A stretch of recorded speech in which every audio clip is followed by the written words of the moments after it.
Vocês lembram que na semana passada eu comecei o programa tirando onda com a cabecinha do novo Bane, porque ele tem essa cabeça pequena, né? O Absolute Bane, a versão absoluta desse vilão clássico do Batman, aí um fruto dos anos 90.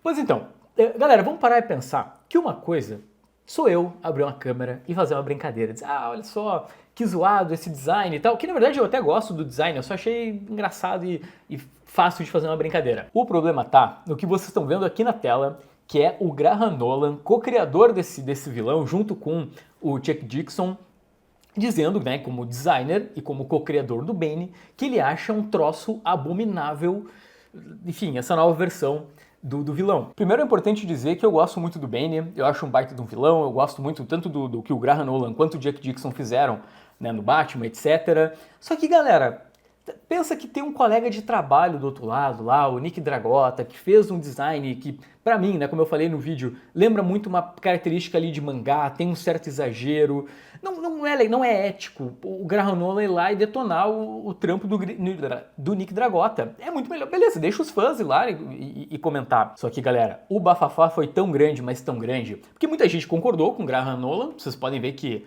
a postagem original dele tem tem 4 mil curtidas, mas isso motivou, né, o nosso querido quadrinista a ir lá e fazer vamos dizer assim, responder toda a polêmica, porque afinal ele não falou muita coisa, ele colocou uma, duas frases ali, agora ele traz um textão. Ele começa dizendo que a postagem teve 1,6 milhões de visualizações e que muitos aí tinham a sua opinião para dar.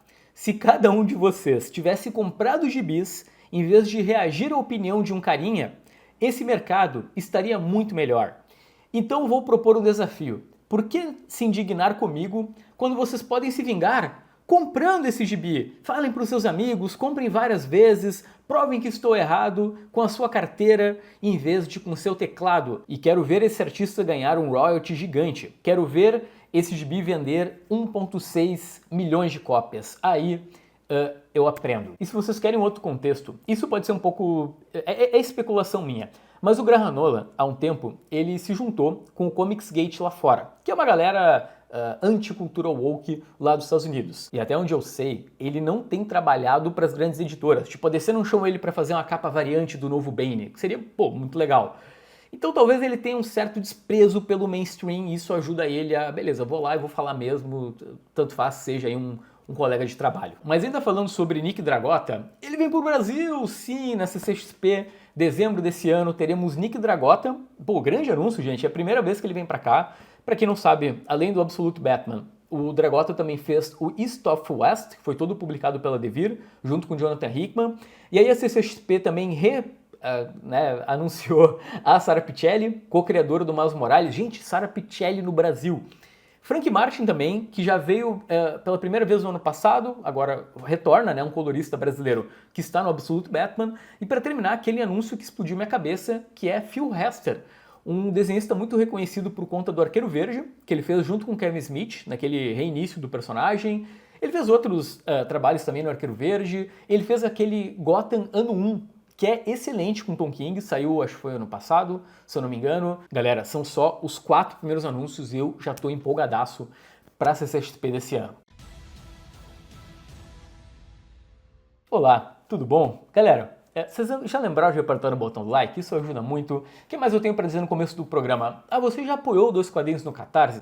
É uma forma de você colocar o seu nome, imortalizar o seu nome nesse entretenimento de domingo. Eu já falei isso em outros programas, mas a minha ideia é que esse vídeo, né, o vídeo de domingo, seja uma espécie de wizard do YouTube. Sabe aquela revista clássica de quadrinhos? Porque a ideia é pegar coisas que o fã gosta e tratar com seriedade. Então a gente vai discutir, óbvio, tópicos mais sérios, vamos dizer assim, ao longo desse programa, mas também a gente vai falar do nosso entretenimento, mas de uma forma profissional. Esse vídeo ele é feito com a redação do jornalista Érico Assis, um cara que fala sobre quadrinhos desde que tudo era mato, lá no começo do Omelete. Então ele tem, como eu falei, décadas aí de experiência, também é tradutor, um dos grandes tradutores de quadrinhos do Brasil. Então se você quiser apoiar isso que é um grande trabalho, tem link aqui embaixo. No último sábado, ontem, né? A gente fez um clube de leitura com a Belle Félix, então a gente passou 2 horas discutindo Murder Falcon e, gente, foi divertido pra caramba, a gente consegue se aprofundar nos temas, tem interpretações diversas, então é um grupo muito legal de pessoas que curtem gibi,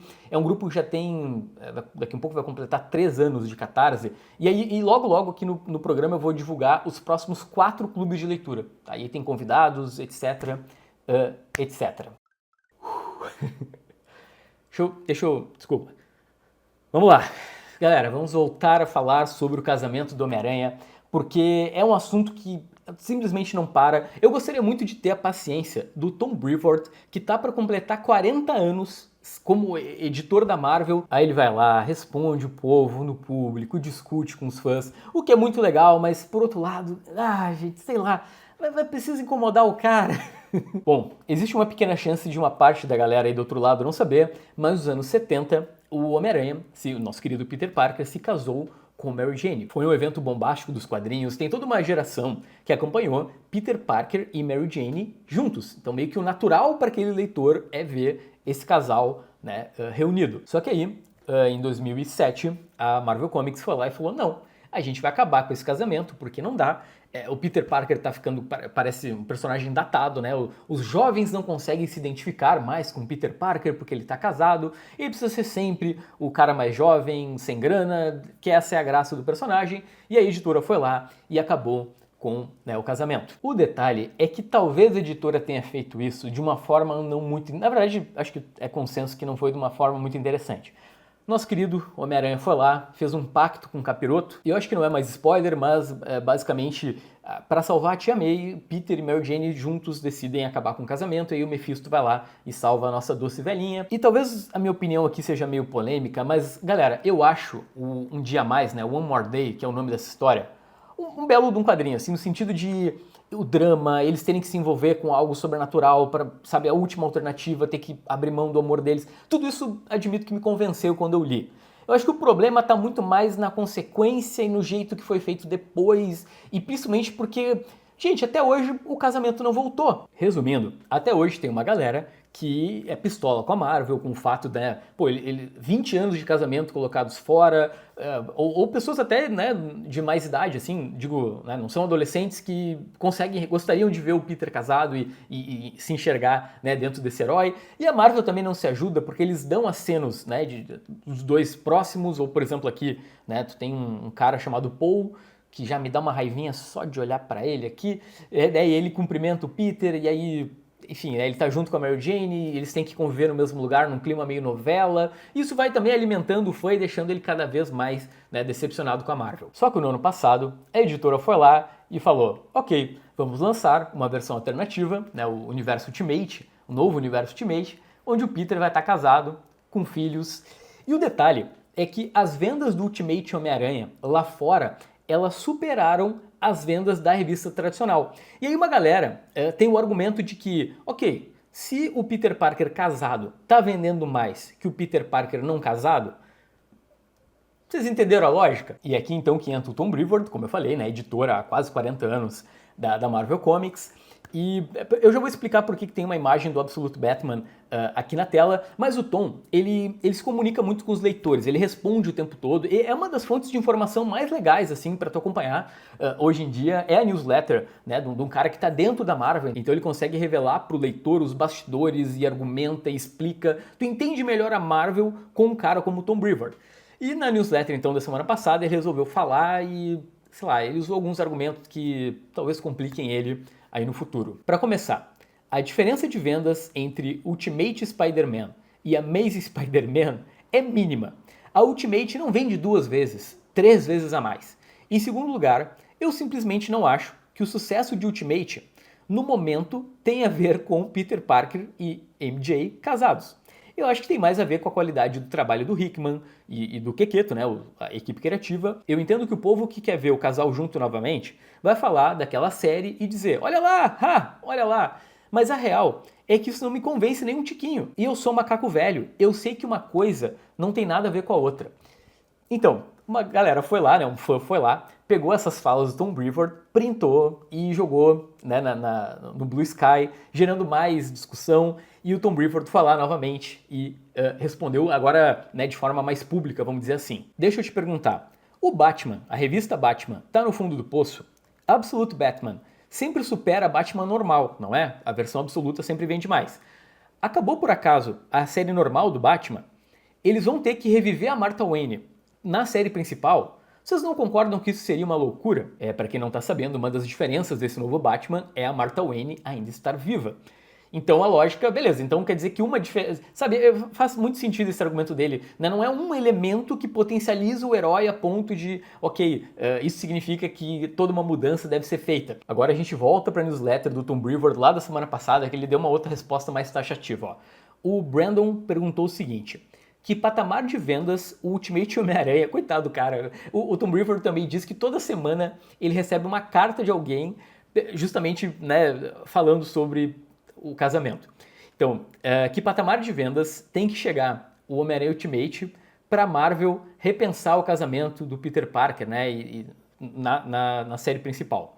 Nunca se diz nunca, Brandon, mas não acredito que exista esse patamar, porque não é por isso que a gente publica Ultimate Homem-Aranha, nem projetos tipo Renove seus votos.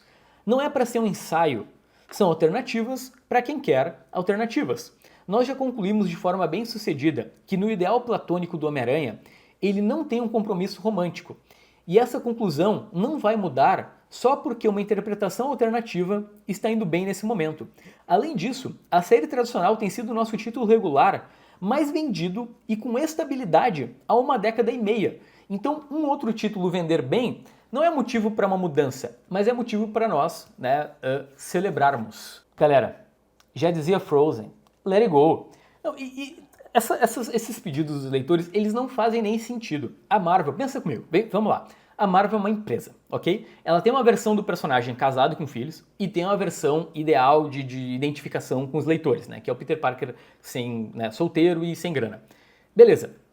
Por que simplesmente tornar os dois produtos iguais, quando na verdade eles podem manter dois produtos diferentes, atendendo a dois públicos? Porque é o que ele disse, né? Não é porque o Peter Parker aqui tá casado que o cara vai parar de comprar o Ultimate Homem-Aranha, digo Homem-Aranha tradicional, né? Um não exatamente vai impactar o outro, os públicos não precisam ser necessariamente os mesmos, e pra Marvel é muito mais interessante ter dois produtos vendendo do que, né, um só. Galera, abrindo parênteses aqui rapidão, vocês estão lendo o Ultimate Homem-Aranha? Assim, tá muito bom. Por enquanto a Panini lançou um volume aqui no Brasil e deve sair o segundo logo logo. Mas o terceiro, ele começa de um jeito bombástico. Eu tô na edição 14, lendo atualmente, enquanto no Brasil tá tecnicamente na edição número 6, né? Foi a última que saiu no encadernado da Panini e tá muito legal. Cada vez tá mais distante do universo regular, então tá indo para caminhos que a gente nunca ia imaginar, pelo menos eu não ia imaginar até então. Mas falando em Mary Jane e Homem-Aranha, galera, essa semana saiu o All New Venom edição número 5. Vocês estão entendendo o que está se passando aqui? Que a Mary Jane é o novo Venom. O universo regular da Marvel tá uma loucura. Como eu falei, eu queria muito ter a paciência do Tom Brevoort e a gente começa a entender que ele não tem que ter só paciência com os leitores lá reclamando do casamento do Homem-Aranha. O Tom Brevoort, ele tem que ter paciência com a própria Marvel. E no último final de semana aconteceu a ConradCon 2025 e como a redação fechou, né, antes do tempo, agora eu vou comentar os anúncios aqui com vocês. Um deles eu vou comentar na verdade daqui um pouquinho, porque eu tenho imagens. Vamos por partes. A Conrad anunciou Parasitic City, do Shintaro Kago, A Guerra dos Gibis Volume 2, veja só que momento, coletânea de tiras da Elo D'Angelo, 3 HQs para todos, uma da Laerte, que demais, o Parasitic City, agora imagino que seja um preview do quadrinho, e Yugoslávia 1922, que é roteirizado pelo Rodolfo Santullo, que é um baita de um roteirista uruguaio. Pois então, entre esses anúncios, galera, tem o vencedor do Angoleme 2025, eu tava lá, inclusive, veja só, aqui tem algumas imagens do quadrinho, a história. Peraí, eu vou mostrar com detalhes para vocês entenderem. Vocês estão vendo os primeiros quadros? Parece esquisito, né? Então, na verdade, é um quadrinho sobre uma pintura que existe de verdade. Ela foi criada em 1919 Peraí, tá certo? Eu olhei aqui na pauta, sim, é isso. Ela é de um pintor alemão chamado Otto Miller. E, bom, deixa eu mostrar mais imagens. A ideia é que tu vê a história toda vocês viram que tem ali a data, né? Na perspectiva da obra. Então, a visão do quadrinho é da tela. Então, é uma obra que vai se destacar muito. Tanto por essa questão, né, de uma pesquisa profunda, histórica. Inclusive, o autor é um pseudônimo, é o Luz, e ele é um ex-cartunista do Charlie Hebdo. Então, além de fazer uma ampla pesquisa, cara, o quadrinho oferece uma perspectiva muito diferente. Como vocês devem estar sabendo, eu fui lá para Angoleme junto com a Grande Rota e com a Comic Zone. E, gente, todo mundo falava desse quadrinho. Tanto a galera de Angoleme quanto o povo da viagem, né, seja o Thiago ou a enciclopédia viva dos quadrinhos, Pedro Bolsa, eles elogiaram muito. Então, estou empolgado, né? Vai ter vídeo no canal assim que a história for publicada, porque vocês vão ver, é um quadrinho que, sabe, não é, tem mais para falar do que só a obra. Vai ser bem legal. Galera, vocês têm ideia que a inteligência artificial conseguiu um feito bárbaro, porque ela conseguiu juntar as editoras contra a sua existência. E aqui estamos falando de editoras do Reino Unido que criaram uma associação chamada Comic Book UK, juntando a 2000 AD, que eu acho que todo mundo conhece, a Biano, a DC Thompson, Phoenix, Dandy, enfim, várias editoras que estão aí há décadas no mercado britânico de quadrinhos se juntaram contra a inteligência artificial. Eu não sei se vocês estão sabendo, mas tem uma proposta de lei rolando no Reino Unido sobre essa questão das IAs, dizendo que toda tecnologia tem, vamos dizer assim, o direito de absorver as imagens e criar através delas as imagens que estão, vamos dizer assim, na internet, a menos que o autor se manifeste contra. Ou seja, se você quer que seus desenhos não vão para uma IA, você deve se manifestar. E não é só o povo dos quadrinhos que é contra essa proposta, mas caras como Elton John, Paul McCartney, dizem que tem que ser o contrário, né? Se a inteligência artificial quer absorver aquela imagem, ela deve pedir permissão para o quadrinista. Gente, parece meio óbvio para mim. A Comic Book UK também aproveitou para dizer que entre os objetivos da associação está a ampliação do quadrinho britânico, no sentido de ter mais exposição internacional, ter mais ajuda do próprio governo e transformar os quadrinhos em um negócio de 500 mil de libras. Chega a ser engraçado que essa notícia da Comic Book UK está saindo essa semana, ao mesmo tempo que pessoas do planeta inteiro estão utilizando inteligência artificial justamente para criar aquelas figuras estilo Estúdio Ghibli. Provavelmente passou na tua timeline, gente, até a prefeitura da minha cidade postou Estúdio Ghibli. Sei lá, eu acompanho muito o meio do futebol, né?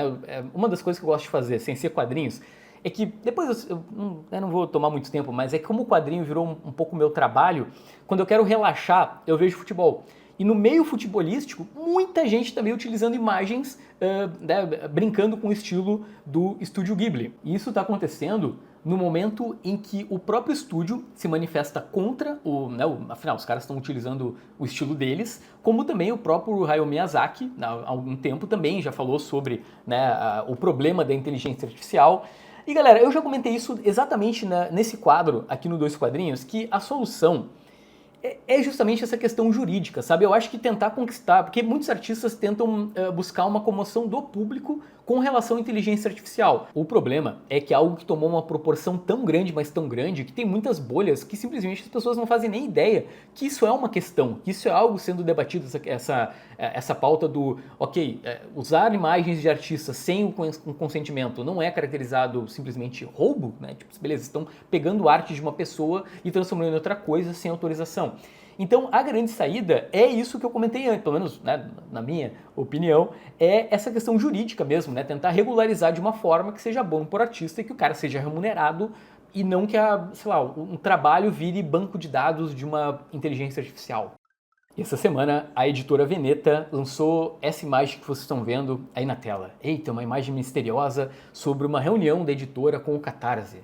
Qual quadrinho eles vão publicar? Vocês lembram que a última incursão da Veneta nessa plataforma de financiamento coletivo deu origem ao Jerusalém, do Alan Moore, um sucesso absurdo, e agora eles estão voltando. Então, na verdade, era um mistério que nem era tão mistério assim, porque a própria Veneta já tinha anunciado lá no Fórum do Plástico que ia publicar o Shmoo, que é um clássico dos quadrinhos do Al Capi, que surgiu nas tirinhas do Ferdinando, tiras de jornal, e que é praticamente inédito no Brasil, ok? Para quem não sabe, essas criaturinhas que parecem um pino de boliche, elas conseguem gerar ovos, leite, tu pode fazer bife, elas se reproduzem rápido, logo, quem tem um Shmoo em casa não precisa nem trabalhar. Então a brincadeira é que o surgimento dessas criaturas quebra a economia do mundo. Essa história fez um sucesso absurdo no final dos anos 40, tanto é que os personagens viraram boneco, saíram das tiras para virar livro, música, capa de revista. Acho eu que a Veneta vai se basear nessa coleção que vocês estão vendo aqui do lado e tem link da pré-campanha na descrição desse vídeo. Olha aí, para a tristeza das pessoas que torceram contra a publicação de Spawn pela Panini no Brasil, a editora agora está republicando o volume 1. Tem uma galera dizendo que não, Spawn é um lixo, é surto coletivo, as pessoas não tem fãs de verdade, sei lá, não vai dar certo no Brasil. E tá aí, a Panini já está no volume 11 do Origins, agora está republicando o volume 1, lembrando que tem aquele valor promocional de R$19,90. Tem link aqui embaixo, inclusive, né, a pré-venda está sendo feita através do site da Amazon. Inclusive, aparentemente, a Panini está entregando mais rápido na Amazon. Vocês lembram que tinha um gap muito grande entre sair na Amazon, quer dizer, sair pela Panini nas bancas e depois chegar na Amazon? Então, esse gap, aparentemente, ele está sendo consertado. Pelo menos nas últimas 3 semanas que eu tenho acompanhado, os quadrinhos estão chegando praticamente aí, no máximo uns dias aí de diferença lá no site da Amazon. Eu já falei algumas vezes aqui no canal, eu sou fã de Spawn desde criança. Eu vi o filme, fiquei apaixonado, cheguei a comprar quadrinho de Spawn na banca, não consegui acompanhar porque não sei se me faltava intelecto, mas sei lá, peguei a edição Spawn, uma numeração alta, não consegui ler o gibi como eu queria, e agora a Panini está trazendo, consigo acompanhar bonitinho, né? Tem, como eu falei, tem o Rei Spawn, tem o Pistoleiro, então tem todo o universo de Spawn, mas ao mesmo tempo a Panini tem que colocar urgente ordem na casa. Galera, acho que tá em pré-venda o volume 11 do Origins, e recém saiu o volume 7, ou seja, a qualquer momento a gente vai ter uma chuva de Spawn, então tipo, no único mês a gente vai ter que comprar 2, 3 edições, né, para justamente não perder nenhum número e acompanhar a revista. Eita, acabou. Galera, era isso, um ótimo final de semana para todo mundo. Eu já falei várias vezes, mas eu me divirto muito gravando esses vídeos e produzindo, dá um trabalhão, mas é muito legal. Lembra de apertar no botão do like, os links comentados estão aqui embaixo, seja a pré-venda do Spawn, seja o catarse do Shmoo da Veneta. A gente se vê em breve aqui nos Dois Quadrinhos, tá? Boa noite.